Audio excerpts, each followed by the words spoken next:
ایک بادشاہ نے اعلان کیا کہ جو شخص جھوٹ بولتے ہوئے پکڑا گیا اس کو 5 دینار جرمانہ ہوگا۔ لوگ ایک دوسرے کے سامنے بھی ڈرنے لگے کہ اگر جھوٹ بولتے ہوئے پکڑے گئے تو جرمانہ نہ ہو جائے۔ ادھر بادشاہ اور وزیر بھیس بدل کر شہر میں گھومنے لگے۔ جب تھک گئے تو آرام کرنے کی غرض سے ایک تاجر کے پاس ٹھہرے۔ اس نے دونوں کو چائے پلائی۔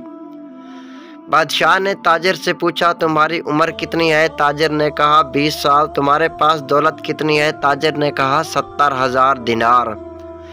بادشاہ نے پوچھا تمہارے بچے کتنے ہیں؟ تاجر نے جواب دیا 1۔ واپس آ کر انہوں نے سرکاری دفتر میں تاجر کے کوائف اور جائیداد کی پڑتال کی تو اس کے بیان سے مختلف تھی۔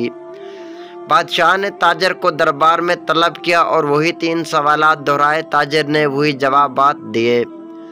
بادشاہ نے وزیر سے کہا اس پر 15 دینار جرمانہ عائد کرو اور سرکاری خزانے میں جمع کرا دو، کیونکہ اس نے 3 جھوٹ بولے ہیں۔ سرکاری کاغذات میں اس کی عمر 35 سال ہے۔ اس کے پاس 70,000 دینار سے زیادہ رقم ہے اور اس کے 5 لڑکے ہیں۔ تاجر نے کہا زندگی کے 20 سال ہی نیکی اور ایمانداری سے گزارے ہیں، اسی کو میں اپنی عمر سمجھتا ہوں، اور زندگی میں 70,000 دینار ایک مسجد کی تعمیر میں خرچ کیے ہیں، اس کو اپنی دولت سمجھتا ہوں، اور 4 بیٹے نالائق اور بد اخلاق ہیں، ایک بچہ اچھا ہے، اسی کو میں اپنا بچہ سمجھتا ہوں۔ یہ سن کر بادشاہ نے جرمانے کا حکم واپس لے لیا اور تاجر سے کہا ہم تمہارے جواب سے خوش ہوئے ہیں۔